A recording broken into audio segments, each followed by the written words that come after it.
Hello दोस्तों, welcome back. तो आज से हमारा पार्ट्स ऑफ स्पीच का चलेगा एक बहुत ही इंटरेस्टिंग टॉपिक जिसका नाम है वर्ब। वर्ब का आप इंतजार काफ़ी देर से कर रहे थे। देखो, प्रोनाउन तो एक बेसिक आइडिया बनाने के लिए था, बाकी का एक्चुअल टॉपिक देखा जाए तो वर्ब ही है। वर्ब को हमें तैयार करना है, चालू करना है। तो पहले तो आइडेंटिफिकेशन ऑफ वर्ब की हम बात करेंगे कि वर्ब कितने प्रकार की होती है, कौन सी होती है, वर्ब का क्या काम होता है, वर्ब की परिभाषा क्या होती है, वर्ब की डिवाइडेशन कैसे कैसे करेंगे। तो क्लासिफिकेशन वगैरह अपन सारी चीज़ों को पढ़ने वाले हैं। ठीक है दोस्त, तो लेट अस बिगिन, शुरू करें।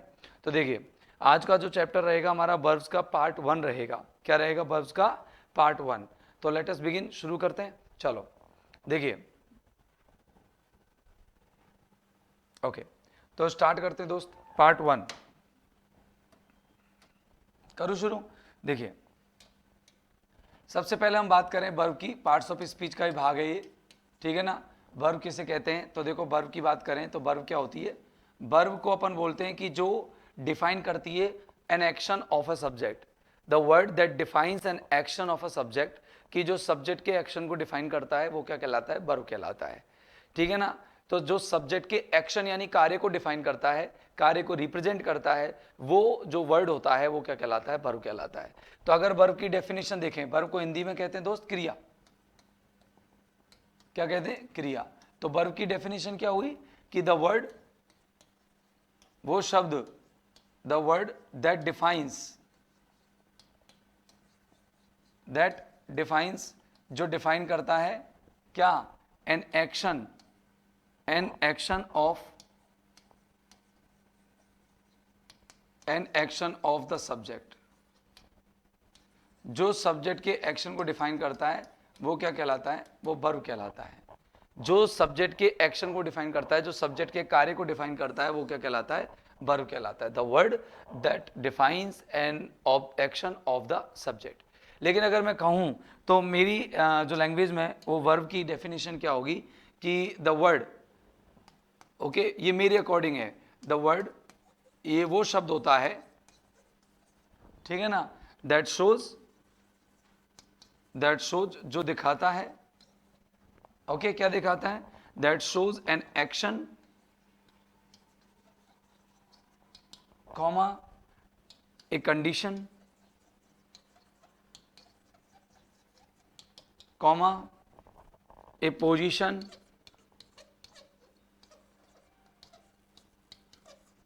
और a feeling of an action of the subject. A feeling of a subject. एक सब्जेक्ट के एक्शन, कंडीशन, पोजीशन और फीलिंग को रिप्रेजेंट करने वाला शब्द भी क्या कहलाता है? वर्ब कहलाता है। लेकिन मैं वर्ब को और भी शब्दों में डिफाइन करूंगा। तो देखो, वर्ब को डिफाइन करने के लिए मैं एक शब्द, एक तरीका और लेता हूं कि सब्जेक्ट को उसके ऑब्जेक्ट, उसके एडजेक्टिव, उसके कॉम्प्लीमेंट या एडवर्बियल से जोड़ने वाले शब्द, या एडवर्बियल से जोड़ने वाले शब्द क्या कहलाते हैं? वो वर्ब कहलाते हैं। वर्ब क्या होते हैं? वर्ब का काम होता है सब्जेक्ट को उसके ऑब्जेक्ट से जोड़ने का काम होता है, सब्जेक्ट को उसके एडजेक्टिव से जोड़ने का काम होता है, सब्जेक्ट को उसके कॉम्प्लीमेंट से जोड़ने का काम होता है, सब्जेक्ट को उसके एडवर्बियल से जोड़ने का काम भी एक वर्ब का होता है। सर समझ में नहीं आया, बताता हूं। देखो, अगर अपन समझने की बात करें तो भैया वर्ब की डेफिनेशन तो अपन ने देखी। अब एग्जांपल्स के माध्यम से इसे समझने की कोशिश करते हैं। जैसे मेरे पास एक सब्जेक्ट, अपन सबसे पहले देखते हैं कि सब्जेक्ट को उसके ऑब्जेक्ट से कैसे कनेक्ट करती है वर्ब। ऑब्जेक्ट आपको पता है दो तरह के होते हैं, एक होता है लिविंग ऑब्जेक्ट, एक होता है नॉन लिविंग ऑब्जेक्ट। एक सजीव कर्म, एक निर्जीव कर्म। तो अपन सब्जेक्ट को ऑब्जेक्ट से जोड़ना सीख रहे हैं। जैसे देखो, Rahul has met me twice. Rahul मुझसे 2 बार मिल चुका है।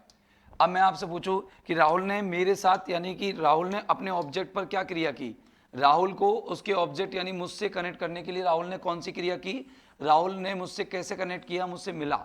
राहुल मुझसे कैसे कनेक्ट हुआ? राहुल मुझसे मिला। तो ये जो वर्ब है, इसने क्या काम किया है? इसने इस ऑब्जेक्ट को इस सब्जेक्ट से कनेक्ट करने का काम किया है। राइट या रॉन्ग? मैंने कहा देखो, Amit is playing football, Amit क्या कर रहा है, फुटबॉल खेल रहा है। अब इस एग्जाम्पल को अगर हम देखें तो देखना बच्चों, इस एग्जाम्पल को देखना भाई, हाँ अरे देखो तो सही यार, अब यहां पर क्या कर रहा है, अमित कौन है अपन का, सब्जेक्ट, और ये फुटबॉल कौन है, ऑब्जेक्ट। बोलो सब्जेक्ट को ऑब्जेक्ट से जोड़ने का काम किसने किया है, प्लेइंग ने किया है कि नहीं किया, यस और नो। सब्जेक्ट को उसके ऑब्जेक्ट से जोड़ने का काम किसने किया है, प्लेइंग ने किया है। तो बताओ सब्जेक्ट को ऑब्जेक्ट से जोड़ने का काम कौन करती है, वर्ब करती है। बोलो पहला कॉन्सेप्ट क्लियर हुआ। अब आते हैं कॉन्सेप्ट नंबर 2 पर। ये पहला कॉन्सेप्ट है, इसको मैं ऐसे अलग से हाईलाइट कर देता हूं। अब आता है पॉइंट नंबर 2, सब्जेक्ट को उसके एडजेक्टिव से जोड़ने का काम भी कौन करती है, वर्ब। सब्जेक्ट को उसकी विशेषता से जोड़ने का काम भी कौन करती है, वर्ब। जैसे मैं आपको बताता हूं, सब्जेक्ट कैसा लगता है, वर्ब करती है काम, ये लो वर्ब करती है, यहां भी ये वर्ब करती है काम। अच्छा सब्जेक्ट कैसा लगता है, मैंने कहा सब्जेक्ट हैंडसम लगता है, लो सब्जेक्ट की विशेषता बताओ। तो मैंने कहा देखो आलोक, आलोक जो है ना, लुक्स लगता है, कैसा लगता है, हैंडसम लगता है, HANDSOME, ठीक है ना। ओके अब जैसे मैंने कहा कि she seems serious, she seems serious at the party, वो पार्टी में कैसी लग रही है, सीरियस लग रही है। अब बताओ उसका जो एडजेक्टिव है वो कौन है, सी का एडजेक्टिव कौन है, सी का एडजेक्टिव कौन है, ये सब्जेक्ट है, ऐसी आलोक सब्जेक्ट है, इसका एडजेक्टिव है हैंडसम, और यहां पर एडजेक्टिव है सीरियस। और इनको जोड़ने का काम कौन कर रहा है बच्चे, इधर कर रही है वर्ब लुक और इधर कर रही है वर्ब सीम्स। बोलो समझ में आया कि नहीं आया। बोलो अगर ये नई डेफिनेशन आपने कभी सुनी हो पहले बताओ, इतनी शानदार तरीके की डेफिनेशन बता रहा हूं जहां पर आपका वर्ब एक एक चीज क्लियर हो जाएगी। तो बताओ वर्ब किसे कहते हैं, जल्दी बोलो। वर्ब कहते हैं सब्जेक्ट को उसके एडजेक्टिव से जोड़ने वाले जो शब्द होते हैं वो वर्ब होते हैं। हो गए 2 पॉइंट्स क्लियर। अब आता है सब्जेक्ट को उसके कॉम्प्लीमेंट से जोड़ने का काम करते हैं। सब्जेक्ट को उसका कॉम्प्लीमेंट होता है ऐसा नाउन जो विशेषता बताने के लिए काम में आता है, अपन को पढ़ना पड़ेगा ये कॉम्प्लीमेंट। जैसे मैंने कहा राहुल इज ए डॉक्टर, तो डॉक्टर राहुल की विशेषता है, तो डॉक्टर नाउन है। तो डॉक्टर जब नाउन जो है वो किसी सब्जेक्ट की विशेषता या ऑब्जेक्ट की विशेषता बताने के लिए काम में आता है तो उसे कॉम्प्लीमेंट कहते हैं। तो देखना यहां पर तीसरा पॉइंट क्या कहता है, तीसरा पॉइंट कहता है सब्जेक्ट को उसके कॉम्प्लीमेंट से जोड़ने का काम, सब्जेक्ट को उसके कॉम्प्लीमेंट से जोड़ने का काम कौन करता है दोस्त, वर्ब करता है। एग्जाम्पल देखो जरा, एग्जाम्पल देखो, मैंने कहा सुनील हैज बिकम, सुनील बन चुका है, Sunil has become an engineer, क्या बन गया है वो, इंजीनियर बन गया है, हो गया। मैंने कहा राहुल रिमेन्स, राहुल रह जाता है, कौन, राहुल हैज रिमेन्ड, राहुल रह चुका है, यह राहुल बना रह गया है, क्या बना रह गया है, ए डॉक्टर। राहुल एक केवल डॉक्टर ही बना रह गया और कुछ नहीं कर पाया, सर्जन वर्जन या स्पेशलिस्ट नहीं बन पाया। तो देखना यहां पर बताओ सब्जेक्ट को उसके कॉम्प्लीमेंट यानी इंजीनियर से जोड़ने का काम किसने किया है, बताओ बिकम ने किया है। तो बिकम क्या हो गई, वर्ब। ऐसे ही राहुल सब्जेक्ट है और उसको उसके कॉम्प्लीमेंट से जोड़ने का काम किसने किया है, बताओ बच्चे, किसने किया है कॉम्प्लीमेंट से जोड़ने का काम, रिमेंड ने किया है। तो वर्ब ने सब्जेक्ट को उसके कॉम्प्लीमेंट से जोड़ा है। यस और नो, बोलो बात समझ में आई कि नहीं आई, आ गई। अब मैं कहूं कि सब्जेक्ट को उसके एडवर्बियल यानी कि समय और स्थान से जोड़ने का काम, समय स्थान उद्देश्य आदि से जोड़ने का काम कौन करता है, वर्ब करती है। तो देखो चौथा पॉइंट ये है कि एडवर्बियल भी आपको पढ़ाया जाएगा कि एडवर्बियल किसे कहते हैं, सब्जेक्ट को उसके एडवर्बियल से जोड़ने का काम भी कौन करती है दोस्त, वर्ब करती है। सब्जेक्ट को उसके एडवर्बियल से जोड़ने का काम भी कौन करती है दोस्त, वर्ब करती है। बोलो बात समझ में आई कि नहीं आई, यस और नो। सब्जेक्ट को उसके एडवर्बियल से जोड़ने का काम भी कौन करती है, वर्ब करती है। अब क्या करें बताओ, कुछ नहीं, एग्जाम्पल देखेंगे।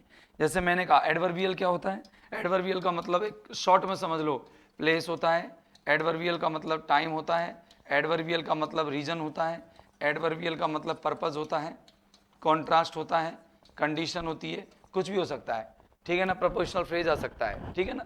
अब जैसे मैंने एक एग्जाम्पल लिखा, मैंने कहा कि Suman is in her study room, Suman अपने स्टडी रूम में है। बोलो सुमन की लोकेशन क्या है, बोलो सुमन की लोकेशन क्या है, सुमन कहाँ है, सुमन अपने स्टडी रूम में है। तो इन हर स्टडी रूम क्या है, लोकेशन, स्थान, और स्थान किस में आता है, एडवर्बियल में।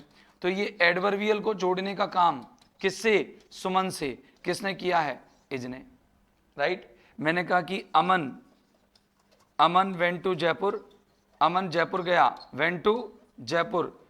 अब बताओ अमन को किससे जोड़ा गया? जयपुर से। और किसने जोड़ा? एडवर्बियल स्थान होता ना, यहाँ जयपुर, ओके, जयपुर स्थान है ना, तो एडवर्बियल को सब्जेक्ट से जोड़ने का यानी अमन से जोड़ने का काम किसने किया? वर्ब ने। किसने किया बच्चे? वर्ब ने। तो सब्जेक्ट को एडवर्बियल से जोड़ने का काम भी कौन करती है? वर्ब करती है। इट इज 5 o'clock, ठीक है ना। आई वेंट एट 2 o'clock, मैं 2 बजे गया। देखो जैसे मैंने एक एग्जाम्पल लिखा, आई वेंट, मैं गया, एट 2 o'clock, कितने बजे गया मैं? 2 बजे गया। बोलो, ये मैं हूं सब्जेक्ट, ये मेरी क्रिया है और ये मेरा टाइम है। तो टाइम जो है वो एडवर्बियल के अंदर आता है, तो ये एडवर्बियल हो गया दोस्त। बोलो बात समझ में आई कि नहीं आई? तो बताओ वर्ब की छोटी सी डेफिनेशन आपके क्या समझ में आई? ये आई कि वो जो एक्शन को डिफाइन करती है वो क्या कहलाती है? वर्ब कहलाती है। जो सब्जेक्ट की कंडीशन, पोजीशन, एक्शन और फीलिंग को दर्शाती है वो भी वर्ब कहलाती है। जो सब्जेक्ट को उसके किससे? ऑब्जेक्ट से, उसके एडजेक्टिव से, उसके कॉम्प्लीमेंट से, उसके एडवर्बियल से जोड़ती है, वो भी क्या कहलाती है? वर्ब कहलाती है। ओके, वर्ब के क्लासिफिकेशन को जाने, वर्गीकरण को जाने, तो वर्ब के वर्गीकरण कैसे कैसे होते हैं, शुरू करें। ओके, वर्ब के वर्गीकरण को देखेंगे अपन। तो ये मैंने वर्ब लिख दिया और वर्ब के क्लासिफिकेशन को आप देखेंगे कि कैसे कैसे उस वर्ब को क्लासिफाइड किया गया है। आज हम इसके क्लासिफिकेशन को देखेंगे और कल जो है हम इसके जो 2-3 पार्ट्स हैं वो कंप्लीट करेंगे। तो पहले क्लासिफिकेशन समझ लो। वर्ब को 2 भागों में बांटा गया है मेनली। एक तो है ऑक्सिलरी वर्ब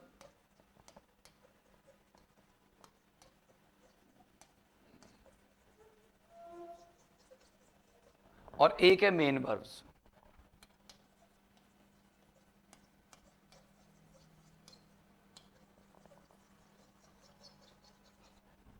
ठीक है ना, ऑक्सिलरी वर्ब्स और मेन वर्ब्स। तो अगर अपन बात करें कि ऑक्सिलरी वर्ब कौन कौन सी होती हैं, तो ऑक्सिलरी वर्ब्स को अपन 2 भागों में डिवाइड करते हैं। एक तो करते हैं अपन हेल्पिंग वर्ब्स में, एक तो करते हैं इसको किसमें? हेल्पिंग वर्ब्स में, और दूसरा अपन इसको करते हैं मॉडल ऑक्सिलरी वर्ब्स में। और अपन के टॉपिक हैं दोनों ही पढ़ने पड़ेंगे अपन को, ऑक्सिलरी वर्ब्स। तो अपन को कुल मिला के पढ़ने ही है भैया ये टॉपिक, ठीक है दोस्त, अच्छे से पढ़ने ही ये दोनों टॉपिक्स। तो एक तो होता है मॉडल ऑक्सिलरी वर्ब, ठीक है, और एक होता है अपन का क्या? Helping verb. क्लियर हो गया मैटर?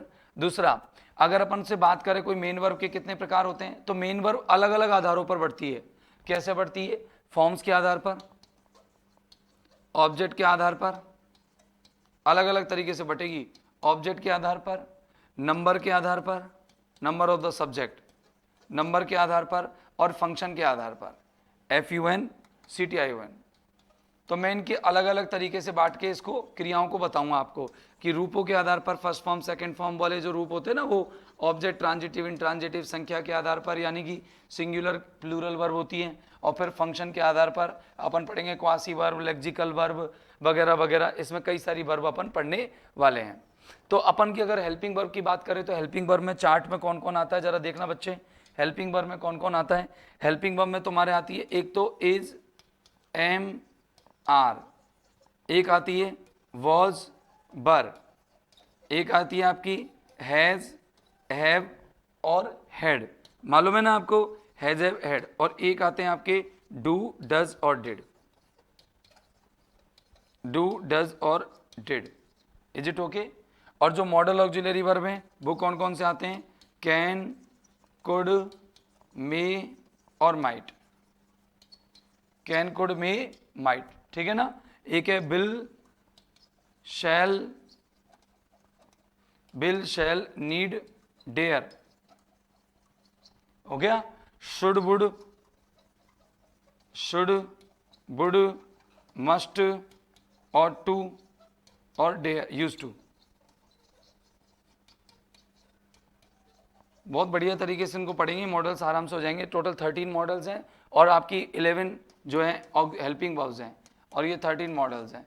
इसके अलावा हम टोटल एक बार बी, बीन और बीइंग भी देखेंगे कि बी कब आता है, बीन कब आता है और बीइंग कब आता है। इनको प्रॉपर ढंग से हम समझेंगे, ठीक है दोस्त। बी, बीन और बीइंग को भी हम समझेंगे। फॉर्म्स के आधार पर अपन क्रियाओं को बांटेंगे। तो पहले अपन एक काम करते हैं, पहले अपन जैसे ये मेन वर्ब को अपन डिवाइड करें, तो अपन कल अपन की जो वीडियो रहेगी मेन पूरी वीडियो, आज तो मैंने आपको वर्ब की डेफिनेशन बताई, वर्ब का वर्गीकरण बताया। आज की वीडियो अपन छोटी रखेंगे और फिर अपन जो कल पढ़ेंगे, कल अपन का मेरा जो मेन उद्देश्य होगा वो ऑक्सिलरी वर्ब्स आपको कराना होगा। तो कल की वीडियो का टाइटल ही ऑक्सिलरी वर्ब्स रहेगा क्या रहेगा कल की वीडियो का टाइटल, ऑक्सिलरी वर्ब्स, सहायक क्रियाएं, और अपन एक दिन पढ़ेंगे मेन वर्ब्स। फिर इन दोनों को तीनों दिन की जो पार्ट्स कंप्लीट करके फिर अपन अगले टॉपिक की तरफ चल जाएंगे, अगले पैटर्न की तरफ चले जाएंगे। तो बताइए क्या आपके समझ में आया वर्ब का क्लासिफिकेशन। मैं थोड़ा सा आपको संयुक्त क्रियाओं के बारे में बताऊंगा, ठीक है ना। और जैसे आपको नॉर्मली पता होगा finite verb, non finite verb, अपन ऐसी सारी चीज़ों को पढ़ने वाले हैं। बहुत सारे फंक्शन है कि यहीं पे बता दूं मैं एक बार तो यहीं बता देता हूं। देखो अदर भी पढ़ लेंगे अपन फॉर्म्स के आधार पर। देखो एक तो अपन पढ़ेंगे प्रेजेंट पार्टिसिपल, मैं ऐसा करता हूं दूसरी साइड लिख देता हूं, ठीक है ना। ये तो आप इतना सा चार्ट तो बना ही लेना। देखो इधर अपन ले लेते हैं फॉर्म्स के आधार पर। तो फॉर्म्स के आधार पर कितने प्रकार की वर्ब्स हो गई, एक तो हो गई प्रेजेंट पार्टिसिपल रूप, प्रेजेंट पार्टिसिपल, एक हो गया इंडेफिनिट, इंडेफिनिट, और एक हो गया पास्ट पार्टिसिपल, इंडेफिनिट और पास्ट पार्टिसिपल, और एक हो गया वर्ब की सेकंड फॉर्म। ये हम पढ़ेंगे, ठीक है। ओके, अगला हम फॉर्म्स के आधार पर इसके बाद में पढ़ेंगे अपन कि ऑब्जेक्ट के आधार पर। तो ऑब्जेक्ट के आधार पर अपन की जो क्रिया है वो दो भागों में बटी हुई है। पहली है ट्रांजिटिव वर्ब, सकर्मक क्रिया, और दूसरी कौन सी है, दूसरी है इनट्रांजिटिव वर्ब, अकर्मक क्रिया। एक एक को 1 बाय 1 पढ़ते चलेंगे, टेंशन मत लो, ट्रांजिटिव और इनट्रांजिटिव, ठीक है। ऑब्जेक्ट के आधार पर हो गई।